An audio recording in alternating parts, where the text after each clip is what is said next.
Thank and praise God for yet another opportunity to gather in His presence. हमारे खुदावंद की हुजूर में और एक बार इकट्ठा होने का मौका जो खुदावंद ने हमें दिया है उसके लिए हमारे खुदा का शुक्र अदा करते हैं। We can worship God in the beauty of holiness. हमारे खुदावंद के सामने आकर मुकद्दस तरीके से खुदावंद की इबादत हम करेंगे। For today's meditation, for the worship message, let us turn to Exodus 19th chapter.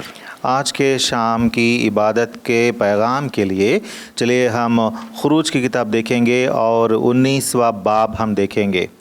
Let us read these verses alternatively. First 8 verses. पहली 8 आयतें हम बारी बारी से पढ़ेंगे। खुरूज की किताब 19वां बाब पहली 8 आयतें हम बारी बारी से पढ़ेंगे। मैं पढ़ूंगा, मेरे साथ आप पढ़िए।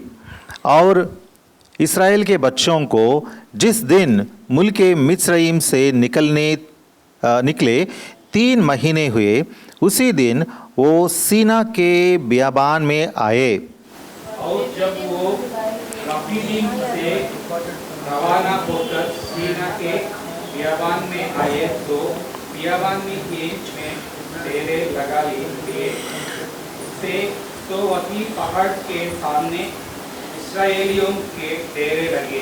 और मोशे उस पर चढ़कर खुदा के पास गया और यहोवा ने उसे पहाड़ पर से पुकार कर कहा, तू याकूब के ख़ानदान से यूँ कह और इस्राएल के बच्चों को ये सुना दे, ने देखा कि मैंने मिस्रियों से क्या क्या किया और तुमको गोया कब तो परों पर बैठा कर अपने पास ले आया।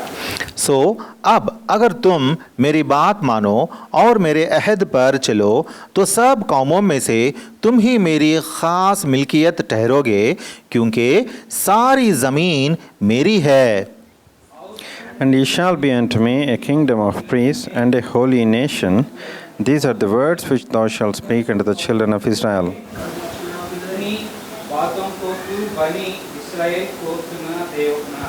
तब मोशे ने आकर और उन लोगों के बुजुर्गों को बुलाकर उनके रूबरू वो सब बातों जो यहोवा ने उसे फरमाई थी बयान की। And all the people answered together and said, all that the Lord hath spoken we will do. And Moses returned the words of the people unto the Lord.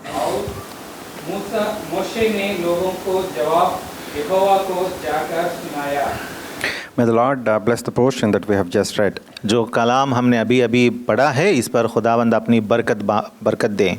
If you look at the context of this particular passage, अगर हम इस मज़मून का context अगर हम देखेंगे, Israel were gone forth out of the land of Egypt. यहाँ हम देखते हैं कि इस्राएल के बच्चों ने मिस्रईम के मुल्क में से बाहर निकलकर आ गए।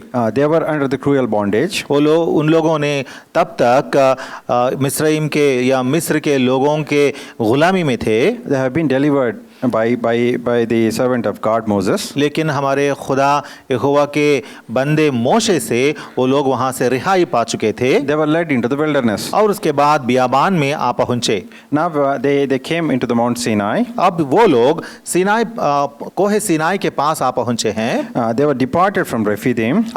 ये लोग रेफीदीम से रवाना हो गए and were come to the desert of Sinai. और सीनाई के बियाबान में आ पहुँचे। And they pitched their tents in the wilderness. और ये लोग आकर अपने खैमे बियाबान ही में लगा लिए। In the verse 2 we see there Israel camped before the mount.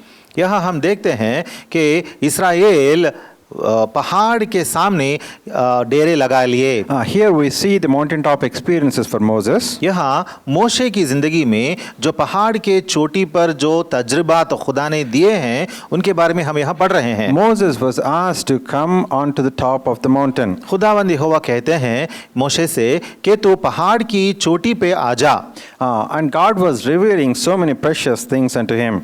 और यहोवा खुदा ने वहाँ मोशे को बहुत बेशकीमत बातें या बहुत अजीम बातें मोशे को बयान की। In the verse 3 we see Moses went up unto God and the Lord called unto him out of the mountain. और तीसरी आयत में हम पढ़ते हैं, और मोशे उस पर चढ़कर खुदा के पास गया और यहोवा ने उसे पहाड़ पर से पुकार कर कहा। Moses was standing between God and the children of Israel. यह हम देख रहे हैं कि हमारे खुदा यहोवा और इस्राएलियों के दरमियान मोशे खड़ा है। God was opening his heart and sharing a lot of precious things into Moses. खुदा अपना कलाम देता है, अपना दिल खोलकर मोशे से बहुत सारी बातें कलाम करता है। This is an intimate discussion between Moses and God. यहाँ खुदा और मोशे के दरमियान बहुत गहरा रिश्ता या गहरी बातें होते हुए हम देखते हैं। In verse 3 we see,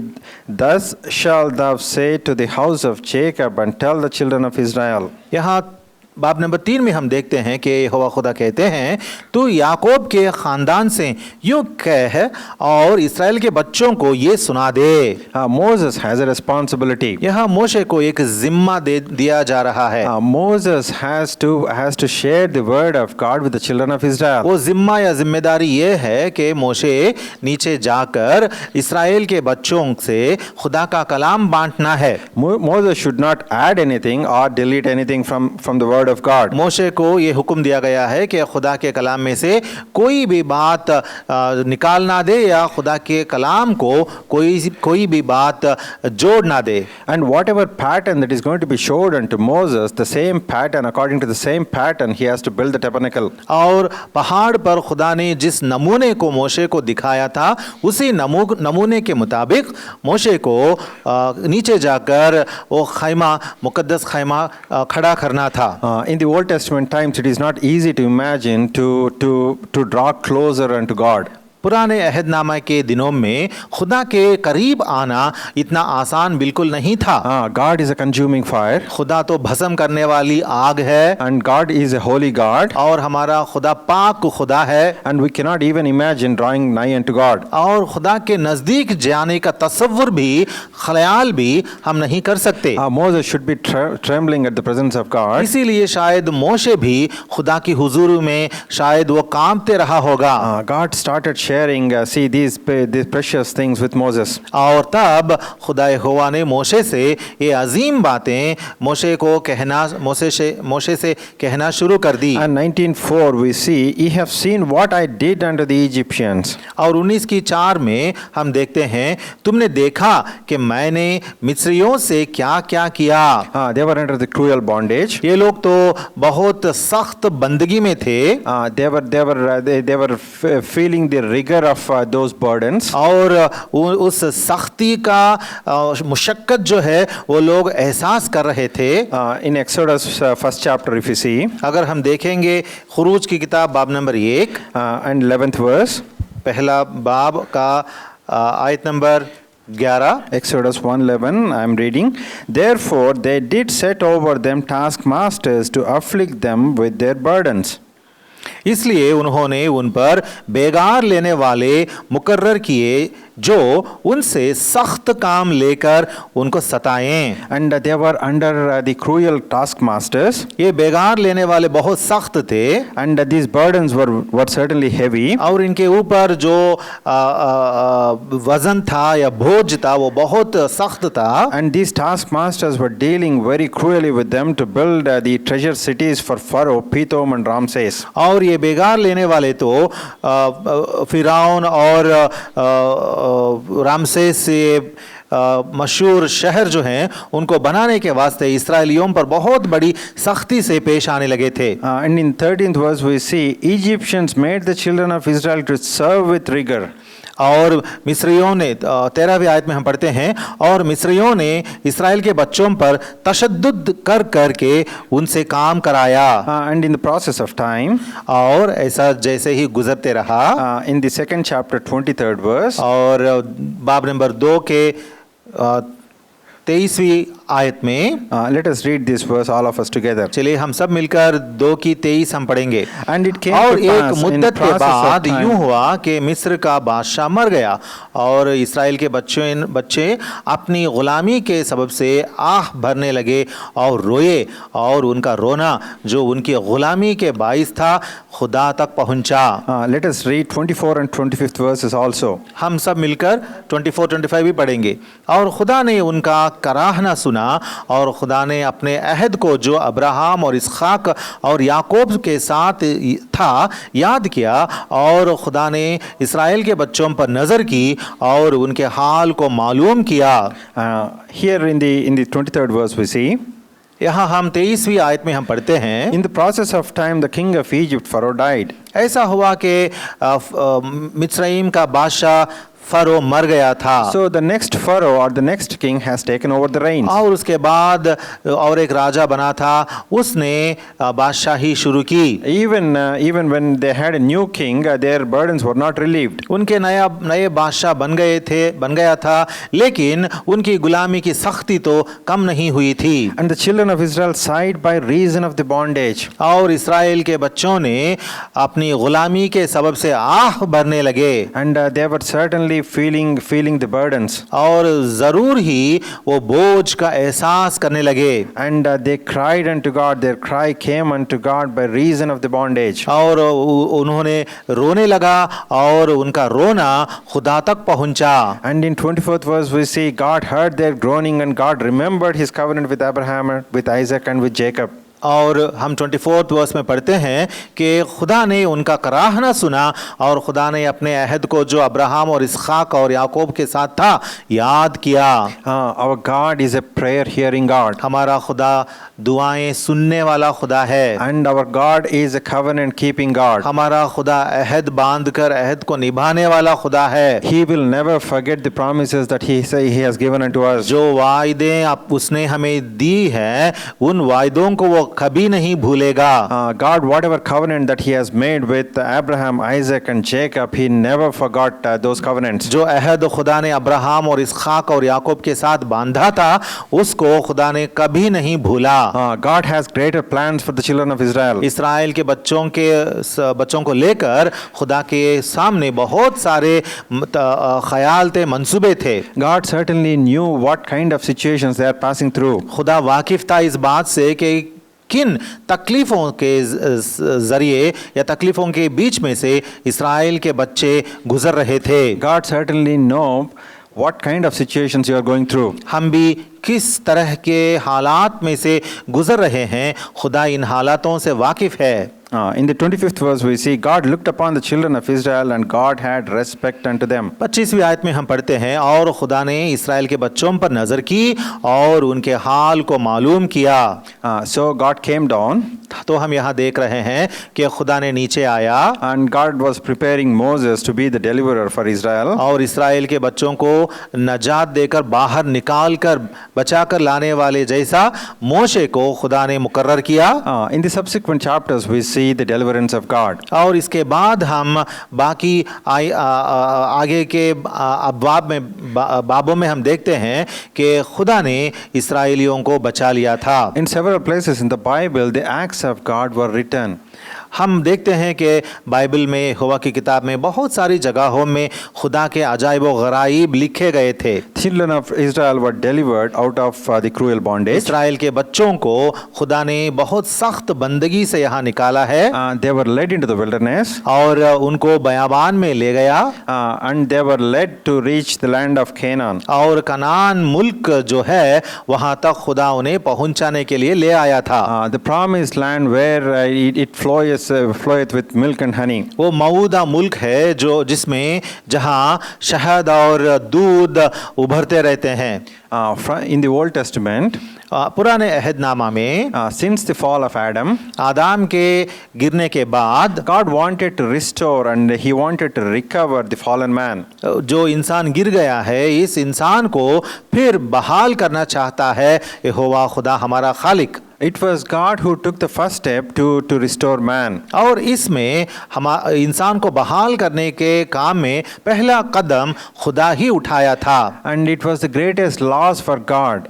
और इस कदम उठाते वक्त खुदा को बहुत बड़ा नुकसान हुआ, because man was made in the image of God and he was fallen. क्योंकि इंसान को खुदा ने अपनी छवि में सूरत में बनाई थी और वो गिर गया था And he was driven away from the presence of God. और खुदा की हुजूरी से वो खारिज हो गया था। And so that's the reason why he was gone away from the plan and purpose of God. इस तरीके से इसीलिए खुदा की हुजूरी से, खुदा के मंसूबे से इंसान दूर हो गया, फना हो गया। Adam and Eve, they never understood what is in God's heart. इन आदाम और खव्वा ने कभी नहीं ये समझा कि यहोवा खुदा के दिल में क्या बातें थीं। And they were going to inherit lot of things. उनको तो बहुत सारी बड़ी बड़ी बातें, बड़ी बड़ी चीज़ें मिल्कियत में, विरासत में मिलने वाली थीं। Because they sinned against God. लेकिन क्योंकि उन्होंने खुदा के खिलाफ गुनाह किया, They were driven away from the presence of God. खुदा ने उनको अपनी हुजूरी से बाहर खारिज कर दिया। So God was searching for a man. अब खुदा एक इंसान को ढूंढ रहा है। And Abraham showed obedience to the call of God. और अब्राहम ने खुदा के बुलावे की फरमान बरदारी की। God made covenant with Abraham. इसीलिए खुदा ने अब्राहम से अहद बांधा था। And he gave him precious promises. और बेशकीमत अजीम वायदे अब्राहम के साथ खुदा ने किया था। Now children of Abraham, they were so precious unto God. अब अब्राहम के बच्चे खुदा के सामने बहुत अजीम बन गए थे। So now the children of Israel, they were delivered. अब इसराइल के बच्चों को खुदा ने बाहर बुला लिया And they were led into the wilderness. और मिस्र से उनको छुड़ाकर बयाबान में लेकर आया। And God was telling, Moses, और यहाँ खुदा मोशे से कहता है, in the 5th verse we see, 5वीं आयत में हम देखते हैं, Now therefore, if ye will obey my voice indeed and keep my covenant, then ye shall be a peculiar treasure unto me above all people, for all the earth is mine. 19:5. 19 का 5, हम 19 का 5 पढ़ेंगे। अब अगर तुम मेरी बात मानो और मेरे अहद पर चलो तो सब कौमों में से तुम ही मेरी खास मिल्कियत ठहरोगे, क्योंकि सारी जमीन मेरी है। We have to, when we read God's word, जब हम खुदा का कलाम पढ़ेंगे, we have to clearly look, we have to divide the word of God and clearly see, be diligent, see when we hear the word of God. खुदा के कलाम को सही तरीके से तकसीम करना है और जो कलाम बयान करता है, जो बातें बयान करता है, उन पर हमें ध्यान देना है। The first instruction is, if ye will obey my voice indeed. यहाँ पहली बात जो खुदा ने उनको बताई थी वो ये है कि अगर तुम मेरी बात मानो, they have to be very diligent to hear the voice of God. खुदा की आवाज़ सुनकर उनकी बातों पर चलने के लिए बहुत एहतियात से उनको रहना है। And they have to keep his covenant. और उसके अहद पर चलना है। Then ye shall be peculiar treasure unto me above all people. तब तुम कौमों से, सारे सब कौमों में से तुम ही मेरी खास मिल्कियत ठहरोगे। And then in the verse 6 we see, और उसके बाद 6ठी आयत में हम पढ़ते हैं, Ye shall be unto me a kingdom of priests and a holy nation. और तुम मेरे लिए काहिनों की एक ममलुकत और एक मुकद्दस कौम होगे। So we see in the Old Testament there is a progressive revelation of God step by step. इस तरीके से हम पुराने अहदनामा में ये देखते हैं कि खुदा के मुकाशिफा जो है वो एक प्रोग्रेसिव तरीके से, यानी बढ़ते जाने वाले मुकाशिफा जैसा हम देखते हैं। So children of Israel, they do not know their God to begin with. पहली बात यह है कि इस्राएल के बच्चों ने यहाँ उनके खुदा को पूरी तरीके से जानते नहीं थे, and they were not acquainted with his ways, और उसके तौर तरीकों से, उसकी राहों से वो लोग वाकिफ नहीं थे। and in Exodus we see God started giving them the law, और इसी खुरूज की किताब में हम देखते हैं कि खुदा ने उनको अपना अहदनामा देना शुरू किया था। and in this these passages, we see lot of commandments, lot of statutes, see in law. और जो शरीयत खुदा ने दी थी उस शरीयत में हम यहाँ देखते हैं कि खुदा ने बहुत सारे आईन या अहकाम दिए थे। And if they were obedient, they are going to be made as kingdom of priests and a holy nation. अगर वो लोग फरमान बरदारी दिखाएंगे तो खुदा ने क्या कहा था कि मैं तुमको अपने लिए काहिनों की एक ममलुकत और एक मुकद्दस कौम बना दूंगा। And the children of Israel are going to be peculiar treasure above all people. और खुदा ने ये भी कहा था कि तुम सब कौमों में से मेरी खास मिल्कियत ठहरोगे। We can, if you want to compare the Old Testament and New Testament, अगर आप पुराने अहदनामे को नए अहदनामे के साथ मिलाकर कंपेयर करोगे, is similar to what see God has done through Moses. जैसे खुदा ने मोशे की मारिफत जो भी बातें की थीं, Deliverance of the children of Israel from the cruel bondage, यानी मुशक्कत या शदीद बंदगी से, गुलामी से, जैसे खुदा ने मोशे की मारिफत इस्राएल के बच्चों को रिहाई दी थी। in the New Testament also we see what Lord Jesus Christ has done for us. इसी तरीके से नए अहदनामा में हम ये देखते हैं कि हमारे खुदाबंद यीशुआ ने हमारे वास्ते क्या किया था। In Ephesians, एफिसियों की किताब 2nd chapter, बाब नंबर 2, first 3 verses. पहली 3 आयतें।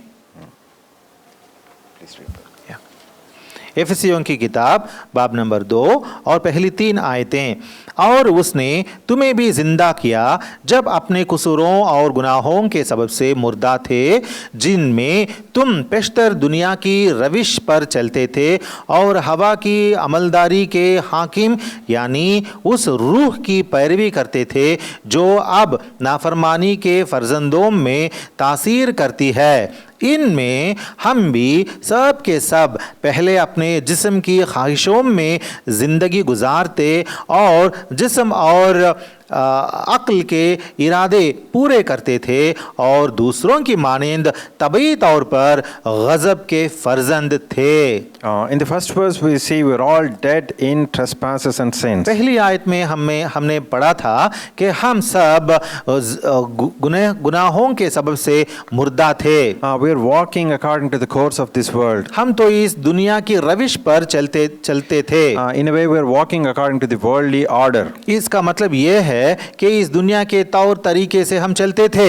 And we were serving the prince of the power of air. इतना ही नहीं बल्कि हवा की अमलदारी के हाकिम की पैरवी हम करते थे। And we are fulfilling the desires of the flesh. इतना ही नहीं बल्कि जिस्म की ख्वाहिशों को हम पूरा करते थे। And we are fulfilling the lust of the flesh. और इतना ही नहीं बल्कि हम जिस्म के इरादे पूरे करते थे।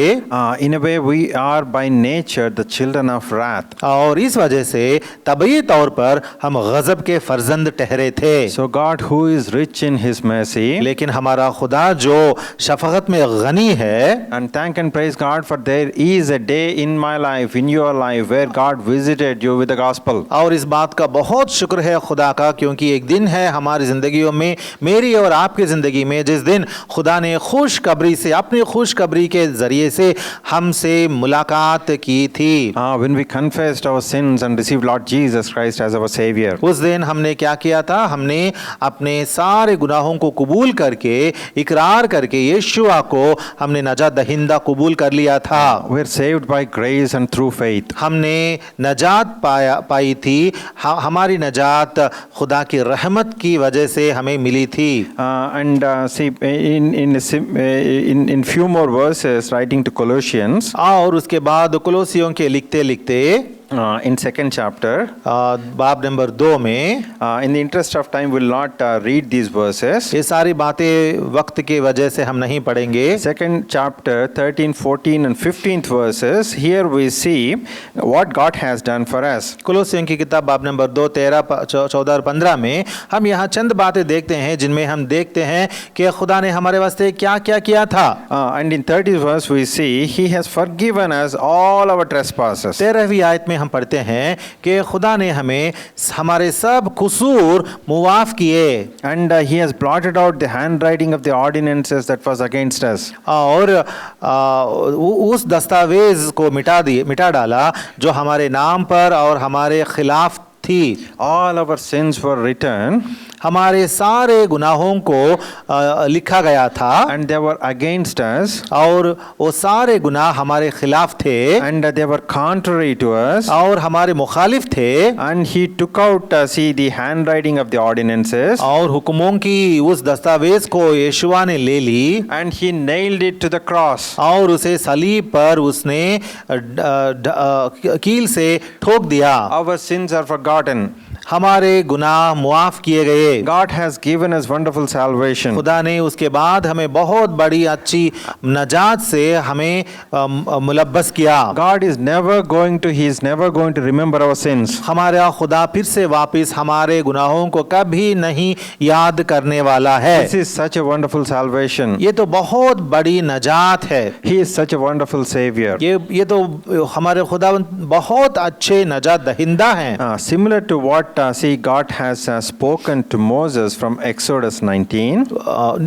खुरूज की किताब 19वां बाब में जो हमारे खुदा ने मोशे से जो बातें कही थी उसी तरीके से Peter also writes few verses. यहाँ पहले पत्रस की किताब में भी हम चंद बातें पढ़ते हैं। 1 Peter 2:9. पहला पत्रस 2:9 all of us together. हम सब मिलकर पढ़ेंगे।